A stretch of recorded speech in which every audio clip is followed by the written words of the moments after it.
Ihiganwa rya Primusic ritegurwa n'ikinyobwa Primus ryarabandanije kuri uno wa gatandatu igenekerezo rya 13 ukwezi kwa Mukakaro umwaka wa 2019 aho ryari rigeze mu gice ca kane gishica nyuma ahari haramukiwe akarere kagizwe n'intara za Muyinga, Kirundo, Ngozi, Kayanza, Gitega, Karusi, Cankuzo, Ruyigi, Muramvya na Cibitoki. Abashika 200 bari baserukiye ako karere bari bahuriye umugwa mukuru w'intara ya Ngozi ikibuga c'umupira w'amaguru citiwe ku Gasaka aho bari barindiranye igishika n'abakunzi b'umuziki na Primus.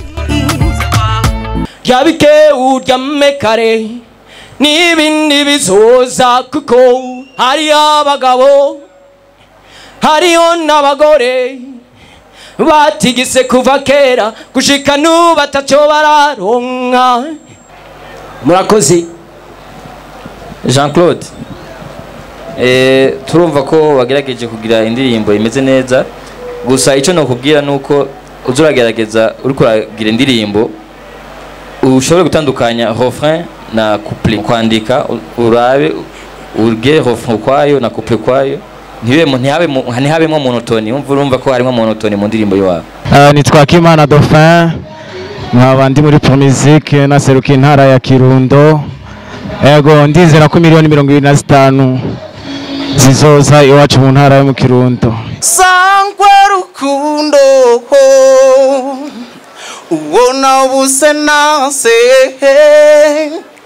nzokubona ryari nyaruka nkurabe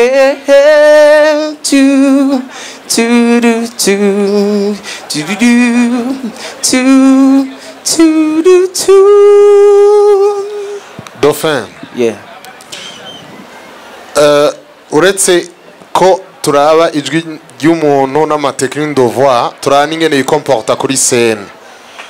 Urumva wewe urafise akantu k'ubwoba twabonye ugwize imana ukarengana ugahambe urukundo rw'umuvyeyi ekanerohera. Abahiganywe bose ko ari 200 bari bafise umwizero ko bashobora gutogwa babandanya ikindi gice ciganwa. Umwe wese mu bahiganywe yahawe kanya k'iminota 3 kugira agaragaze ubuhinga bwiwe mu kuririmba imbere y'abakunzi b'umuziki na Primus hamwe no mu gutanga amanota. Mu gutanga amanota maze kumviriza abahiganywe bose wacu hita ngo batandatu bazoserukira ku karere mu gice ca kabiri gishica nyuma. Abo nabo akabari Dusabe Blaise Loi, Kaze Sosten, Cedric Tubane, Uwitonze na Hasson, Ndereyimana Francis na Munezero Guy Arnett. Abatoye akabaragaragaje akanyamuneza. Hari amatano menshi ariko kubona ashobora gutorwa no kwinumva umutima sinzi ngene numva sinzi ngene bivuga vraiment. Ndaryoyo cyane ndanezerewe gose sikubwo ko narusha abandi ariko n'ubuntu Imana yangiriye kuba nashoboye guseruka muri kado finale. So nari nifuza ko mubandanya mudushigikira mugira amavote uko muzobibona.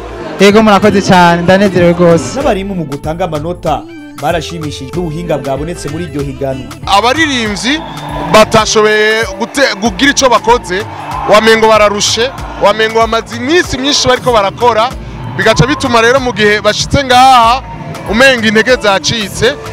Nivyo iyo umuntu ariko aririmba ategezwa gushiramo ingufu mu gutegura mugabo iyo zigize nyinshi akarenza naho biramugaruka hageze guhiganwa. Inyuma yo gutora abaserukiye ako karere mu gice ca kabiri gishica nyuma hakurikiye igiteramo c'agakura caremeshejwe n'abaserukizi ba Primusic, Big Fizzo na Sadbi. Byaboneka ko abakunzi b'umuziki na Primus bari bahimbawe cyane no kubabona aho batamba bagatarika uko abaririmbyi bagenda barakurikirana bongera bihereza agacupa ka Primus. Ubona ko igiciro cako cari cagabanijwe. Aha twobamenyesha ko ku munsi w'Imana igenekerezo rya 21 ukwezi kwa Mukakaro nyene iryo higanwa rya Primusic rizobandanya aho rizoba rigeze mu gice ca kabiri gishiri ca nyuma. Birori bikazobera mu ntara ya Gitega. Mama we Primusic, ingabirano yacu ni ukukuza kwawe.